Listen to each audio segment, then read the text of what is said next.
Assalamualaikum warahmatullahi wabarakatuh. Saudara-saudaraku sebangsa dan setanah air ya. Ketemu lagi dengan saya di Gaspol Update. Teman-teman sudah pada tahu nggak nih? Setelah diangkat sebagai penasihat kerajaan Arab terkait kota Riyadh ya kan. Sekarang Abah juga diangkat oleh Donald Trump ya sebagai penasihat ekonomi Amerika Serikat.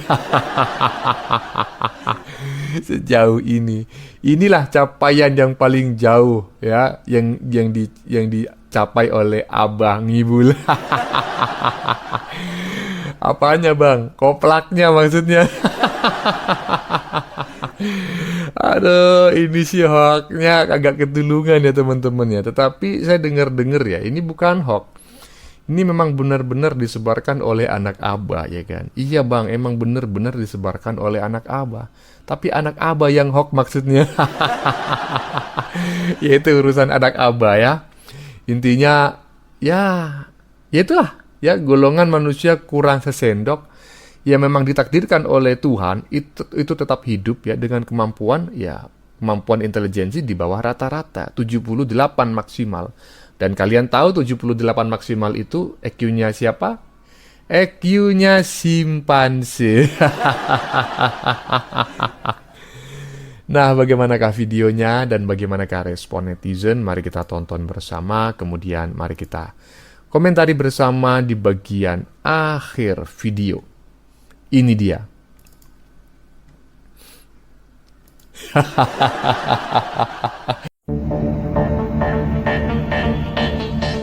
Kenapa Donald Trump ingin menjadikan Bapak Anies sebagai Dewan Penasihat Ekonomi di Amerika? Apa kalian tahu? Jadi, hal ini terjadi setelah Arab Saudi menobatkan Anies menjadi penasihat ekonomi di Riyadh. Donald Trump pun nggak mau ketinggalan. Dia pun juga akan menjadikan Abah Anies sebagai Dewan Penasihat Ekonomi di Amerika. Karena di saat Abah Anies jadi gubernur Jakarta, itu udah teruji bahwa kualitas Abah Anies sangat luar biasa, mampu menjadikan kota Jakarta menjadi kota termaju di dunia. Oleh sebab itu, Arab Saudi, Amerika ingin jadikan Abah Anies sebagai Dewan Penasihat Ekonomi dunia.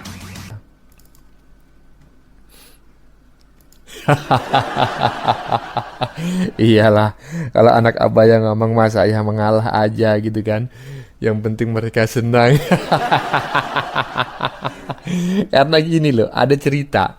Bukan cerita ya, semacam apa gitu ya. Semacam kata peribahasa lah di desa saya ya, di Jawa Timur. Itu ada istilah begini. Kang waras ngalah gitu ya, sing waras ngalah gitu. Maksudnya gimana bang? Ya yang waras itu ngalah gitu loh. Maksudnya gimana? Ya kamu harus tahu sendiri lah, lawan bicaramu itu orang kurang sesendok gitu. Jadi nggak usah didebat ya, kita ngalah aja, yang waras ngalah aja. Lanjut. Anies katanya pemimpin perubahan, tapi Jakarta dipimpin Anies, yang berubah cuma narasinya.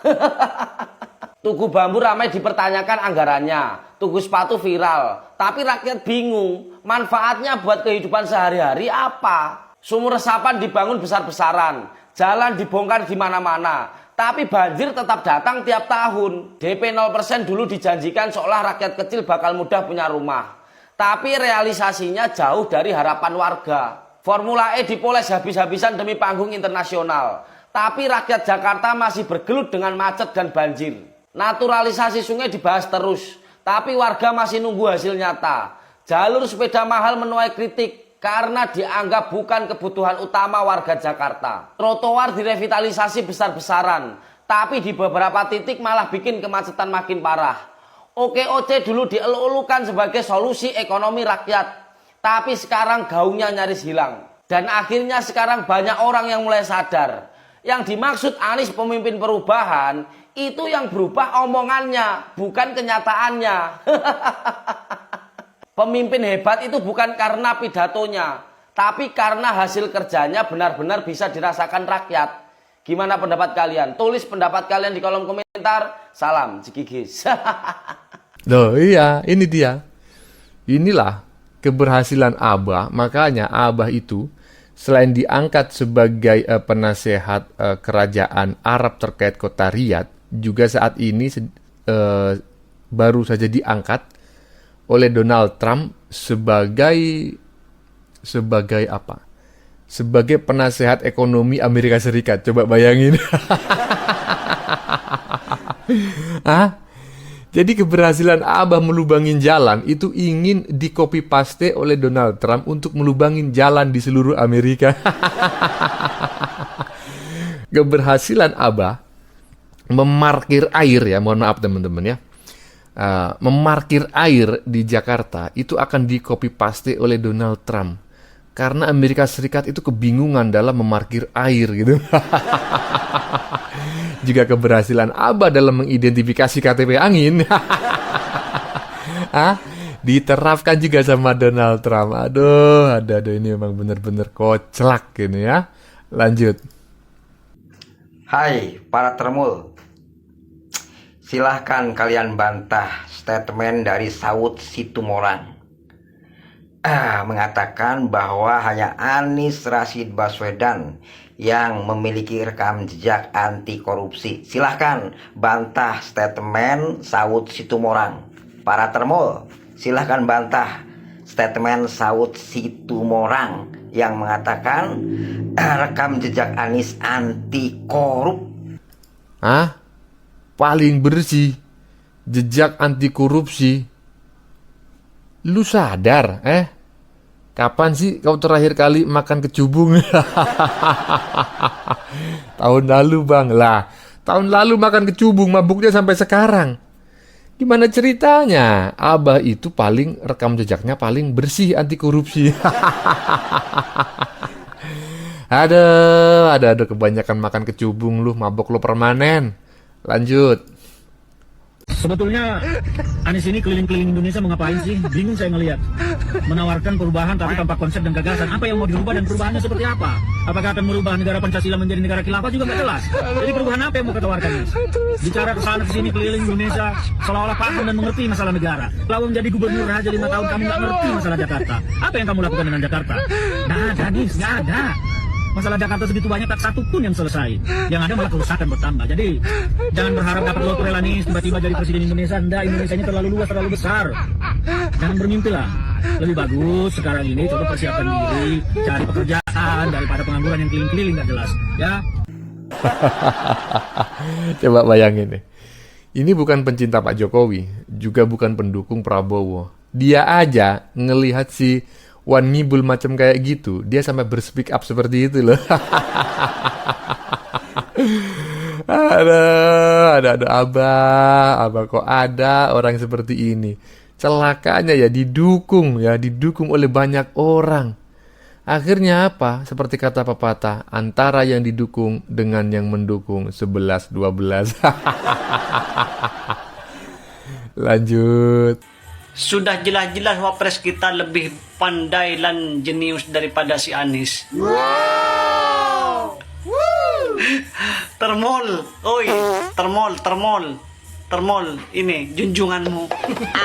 Ibaratnya dilarang atau dilarangnya outing kelas, terutama yang pembelajaran di luar kaitannya dengan singkong, karena di sini kan ada dari penanaman singkongnya, pencabutan, tari caping, bahkan dari pengolahannya kita ajarkan biar anak itu ada kreativitas dan juga belajar di luar. Mungkin kendala kami di situ saja Pak. Mungkin bisa disamakan kurikulumnya agar adanya outing kelas tetap ada seperti itu. Voting ya. Oke.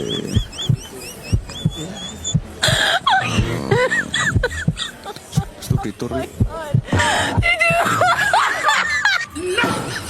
Yang ditanya outing kelas, jawabannya studi tour. Oke lah. Kalian mau bilang jenius, mau bilang pintar, cerdas, terserah kalian, kan dia lulusan Singapura toh. Tapi apa kalian tidak bisa bedakan antara orang bodoh, orang cerdas, orang pintar, orang jenius itu seperti apa? Aduh, parah, termol parah. Aduh. Kau membandingkan dengan gaya. Itu bukan, ya, tidak bisa merepresentasikan tingkat kecerdasan, intelijensi. Itu gaya. Ada orang yang ditanya bilang, nggak tahu. Ya kan? Saya tahu sedikit. Bukan berarti orang tersebut benar-benar tidak tahu. Atau benar-benar cuma pengetahuannya sedikit. Belum tentu, ya. Itu soal gaya gitu loh. Dan yang barusan kita saksikan itu adalah gaya Gibran. Ya, dalam berbicara lah begitu di hadapan umum. Jadi jangan terlalu berlebihan memandang Abah ya. Karena Abah itu pandai, tapi benar-benar pandai, tapi pandai ngibul. Lanjut. Masa Pak Anies ini dibandingkan sama Wakil Presiden Indonesia yang sekarang? Menurut kalian siapa ya? Kalau misalnya Pak Anies sama Mas Gibran itu dibandingkan, siapa yang lebih pintar? Menilai siapa yang lebih pintar antara Pak Anies dan Mas Gibran tentu merupakan hal yang subjektif, mengingat keduanya memiliki latar belakang dan pengalaman yang berbeda. Pak Anies Baswedan dikenal dengan latar belakang akademisnya yang kuat, pernah menjadi rektor, dan juga menjabat sebagai Gubernur DKI Jakarta, yang menunjukkan kemampuannya dalam kepemimpinan dan kebijakan publik. Di sisi lain, Mas Gibran memiliki latar belakang sebagai pengusaha, dan kemudian menjadi wali kota Surakarta, sebelum menjabat sebagai wakil presiden, yang menonjolkan pengalaman praktis dan pendekatan yang dinamis. Jadi, kepintaran mereka dapat dilihat dari perspektif yang berlainan, sesuai dengan bidang dan peran mereka masing-masing. Kalau menurutmu Pak Anies sama Mas Gibran ini misalnya nanti mencalonkan diri sebagai presiden tahun 2029, siapa yang menang? Memprediksi hasil pemilihan presiden di tahun 2029 tentu sangat sulit dilakukan karena banyak faktor yang akan berubah. Dinamika politik, koalisi partai, elektabilitas masing-masing calon, dan isu-isu yang berkembang nantinya akan sangat mempengaruhi pilihan masyarakat. Jadi, baik Pak Anies maupun Mas Gibran tentu punya peluang dan tantangan masing-masing jika maju di tahun 2029. Gimana tanggapan kalian, guys? Tuh, dengerin tuh. Itu AI ya yang menjawab ya. AI. Boleh percaya, boleh enggak, terserah. Tapi kalau misalnya kalian itu terlalu mengunggul-unggulkan Abah, kemudian itu mendowngrade Gibran hanya gara-gara Gibran modelnya macam kayak gitu, itu kurang tepat karena intelijensi itu nggak ada hubungannya dengan gaya. Banyak orang yang ya bicaranya macam kayak gitu tapi cerdasnya kagak ketulungan ya. Contohnya Pak Jokowi aja. Pak Jokowi mana ada pandai bicara ya. Tapi coba tengok itu Indonesia maju itu ya waktu baru di zaman Jokowi, sebelum itu nggak ada, bener nggak ada ya. Bagaimana menurut kalian? Keputusan ada di tangan Anda. Silakan tulis pendapat Anda di kolom komentar, baik Anda yang setuju maupun yang tidak setuju dengan isi konten ini.